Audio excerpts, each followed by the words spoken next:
This is your checklist for the rest of your life. If something's not working in your relationship, this is the first place you go. 5 disciplines of love and 3 of passion. These 5 disciplines are what the game is all about. The first discipline we call the discipline of unconditional love and compassion. The discipline. Why do I call it a discipline? Because you don't always feel unconditionally loving and you don't always feel compassionate. If your triggers get fired, if something triggers your masculine or feminine, animal in you, that survival instinct in you based on something going on, you may not show up so, unconditional in your love and compassion. What this really means, put it in one phrase, put your lover what? It's not about you. That's the law. You put your lover first. If you are having problems in your relationship, I can promise you that the problem you're having right now is you're feeling pain right now, and it's because you're focused on yourself, not your partner. You're focused on what you're not getting. You're focused on what your partner's not giving you. You're focused on something that's not happening there. This is the number one law. You want to have an extraordinary relationship, tear up your rules, make this your number one rule. Number one rule is my lover comes first. My number one rule is if you're in love, you put their feelings and needs before your own. Second discipline, real quick, the discipline of absolute courage and vulnerability. Absolute courage and vulnerability. This is learning to love no matter what. I mean, truly no matter what. Now, how many people are going to do that? Not many. Not many people are going to have an extraordinary relationship. But what I mean by this is, if you have courage and vulnerability, that means you tell the truth. That means you open up. Most people, out of a lack of courage, hold back their gift. This idea that you're going to give pain to somebody you love, you're going to punish them, that takes no courage, that takes no vulnerability, that's just stupidity. So the more vulnerable you are, the more power you have, because love penetrates all. Third law is the law of positive intent. Yes. The discipline, I should say, of positive intent. By the way, discipline weighs ounces, regret weighs tons. Discipline weighs ounces, regret weighs tons. You don't follow these disciplines, you're going to have regret. Right? That's their disciplines, their commitments, they're things you're going to do no matter what. Discipline means even if it's not easy, you still do it, right? Discipline is, it's a habit. That's what a discipline is. It's a habit. It's the discipline of positive intent. You know the deeper truth that this is a no-blame game. You know that when something happens, no matter what it was, like when I said that to her, my girl knew, she and I made a decision early on. I decided, and this is a decision I encourage you to make if you haven't made it, or make it anew if you haven't made it in years. I decided I knew this woman's soul. Yeah. This woman's soul was as pure as anything I could ever dream of in my life. I knew that I loved this woman, her soul was pure, so no matter what happened, I would serve her, and no matter what happened, no matter what she said, no matter what she did, I would know, even if I couldn't figure out how, the intent was pure. The intent was wanting to get closer. It looks mean, but she's scared. It looks vicious, but she's just freaked out. And same thing with me. He looks like he's an unconscious asshole. He just doesn't know. It looks like he doesn't give a shit. He's actually a masculine male, and this is what they do, right? We shifted the meaning to always there's an empowering meaning because there's never negative intent, no matter what it looks like, no matter what was said. And by having that, along with that, the discipline of positive intent, in a sense, no blame game, we immediately apologize. It doesn't matter what has happened. If there's any argument we have, it's a playful argument, which is, I'm taking responsibility and she's taking responsibility. No, honey, it was my fault. No, it was my fault. And it's like, and we mean it sincerely. It doesn't matter what it is, because I hold myself as whatever she's feeling, ultimately it's my responsibility. Even if I didn't intend it, that's it. So I take responsibility. I'm sorry, honey. I'm sorry your feelings were hurt. She does it with me also. And since we both are constantly doing it, it makes it like there's nobody ever blaming somebody else. So think about this. We put each other first. If we find we're not, we change that immediately, right? We immediately look at, we got to be courage and vulnerable. We've got to tell the truth. That's really what that is. Tell the truth with kindness, with love, with making nobody wrong, because we both know we have positive intent. And you break through all the bullshit with this. Mm-hmm. And with an apology, rather than I'm sorry you, always have I. Yes. Always I. Honey, I'm sorry today when I upset you, or I'm sorry today if I upset you. Having the word I and owning it neutralizes. It's such a crazy, and we so underrate an apology of ownership. Owning something, who cares? When you love each other, who cares about being right or wrong?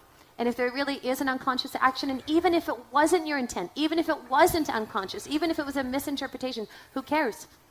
Own it. You own it, and it neutralizes that, and it only brings you closer. It's extraordinary. And you got to remember, no matter what they did, that's not who they are. If you can remember that, human behavior is not a reflection of the human spirit. Often it's a reflex action of the animal inside of us. And if you can know that, you know their spirit and you know their soul, then you know when people get insecure, when they get uncertain, when they go in survival, I've done it, you've done it, we've all done it. So instead of judging and making them wrong because you're scared of being hurt again, you got to come back to, I know what their intent is, I know it's positive. When you question my intent, you end the relationship. You question my behavior, you got every right to do that, even if I disagree with you. You just never question intent. I'd underline that, I'd bold it, I'd go on. If you question intent, you are destroying the relationship. So when you look at somebody, usually you subscribe either what you would do, or if you dislike something about them, or you're in a bad state, you'll come up with the worst reason why they did it. It's never the truth. They did it to meet some needs, same as you. But underneath it, if you know their soul, you just don't question their intent. Now think of it, if you just did these three things, what would be destroyed on your list? Oh my God, our kids, blah, blah, blah, blah, blah, blah. Wait a second. My wife comes first, my husband comes first. You know what? Bottom line is, I trust and love them. These kids are going to be great. I'm going to bend. I'm going to find something here for him. I'm going to find something here for her, right? And I'm making this so crazy. I'm being so upset. What am I really upset about? I'm upset thinking my kids are not going to be the way I want them to be. Not my kids are going to be the way they're meant to be. So it's really about me again, right? You know, discipline of absolute courage. You know, honey, I just want to talk to you. I'm concerned. This is how I was raised. I know you were raised differently, vulnerably. I love you. I love you the way you are. You're a rebel. You love me. I have rules. Maybe our kids will be okay with that too. What do you think? Finding some way. You know, knowing that there's positive intent will kill any anger or upset inside this piece. Fourth one of the 5 disciplines. Fourth is the discipline of honorable language and moment-to-moment awareness. Honorable language. There is power in love, adoration, and praise. And most of us don't use it enough. Most of us don't praise enough. And when I say praise, make a note. If you're going to praise your man or your woman, you must praise them specifically, not generally. But moment to moment, being consciously aware of the impact that you're having with your language and your presence on your partner. And your language as well.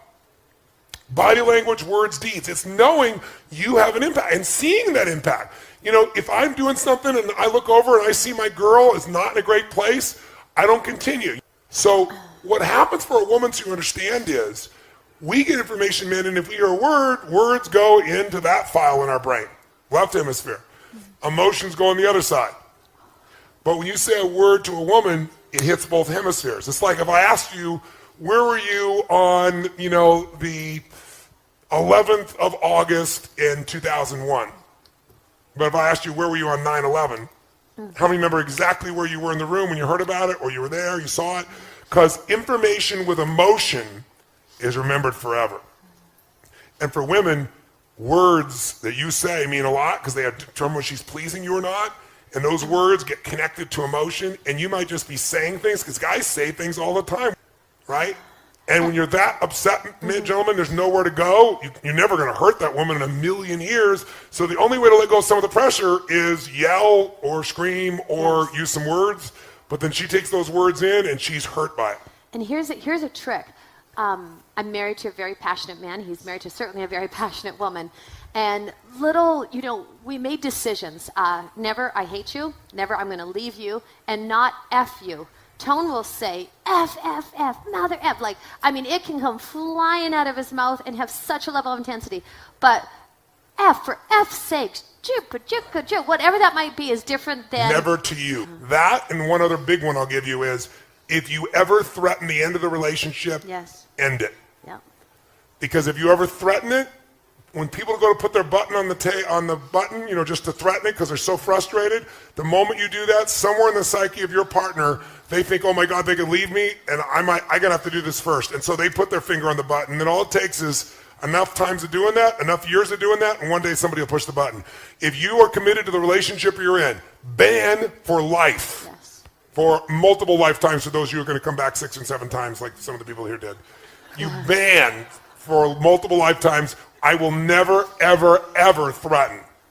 Never. Neither of you ever threatens to leave. If you threaten to leave, relationship's over. It might take 3 more years, 5 more, 10 years, but it's over. If you want to be in a relationship with this person, don't ever, ever, ever threaten. If you did before, it's off limits forever. No exceptions, doesn't matter how mad you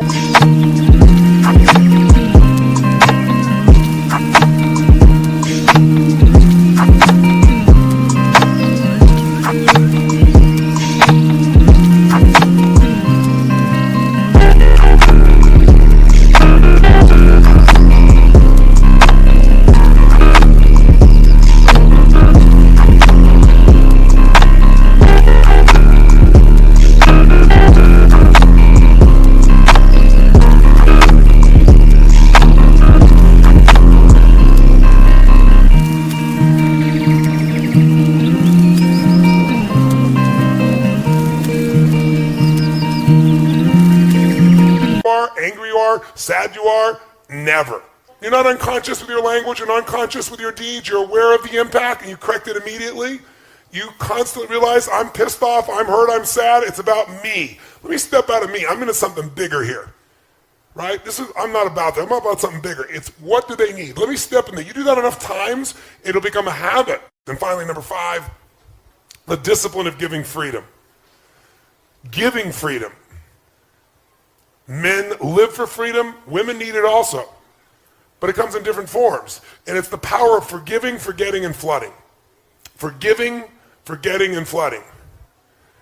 Now, women seem to have more of a difficulty with forgetting. But you can be forgiving, and forgiveness is when you realize that what you thought happened didn't really happen. You gave it a meaning that doesn't really match reality. You're expecting your partner to be something different than they are. Flooding is one of the most valuable skills you can do in your life. If you don't flood, you'll have a hard time forgiving and forgetting. And we flood our magic moments. I mean, all the time. All the time. And we capture them. You know, we have our little app of a journal that we capture all of our beautiful moments. After this event, when we get home on Sunday, we'll spend an hour and just capture all the beautiful moments that happened here. Everything that was funny, everything that was beautiful, everything that was touching. Because otherwise, it's actually what Nicole was talking about. Maybe she talked about framing. You have a peak experience and you actually give words to it, and that frames it, and it helps to get to that place. It's just like you bypass all that effort that took you there, and then that's your next starting point. And then you have another peak experience, and then you share that and you frame it and you give language and you give words to it, and then boom, you set the bar higher. And a lot of times what happens is magic happens in life. Grace pours, and we don't give words to it, we don't celebrate it, we don't recognize it, we don't see it, we don't appreciate it. And putting words to that of appreciation and and reliving and experiencing it, it is, I would say it's one of the top 10 things for us that we do that just, it ignites and that feeling and just of utter appreciation, and we always capture it so we can go back and read it. It's so beautiful. This is something to share. So when we first, it's called true. A setup. He was so, oh my gosh, like I mean, rigid, militant, blue, like so intense about these things. And so, I mean, anytime that anybody would talk about eggs, he was just like, and did what felt like he was not vicious, but it felt like that level of intensity. And so we were together, and I was feeling like I needed more protein. And we share everything, and it was so crazy because I started to eat eggs, and I literally, and I oh didn't my tell him. God! No, this sounds nuts, but I did not tell him, and I felt like I was having a freaking affair with an egg, and I would literally.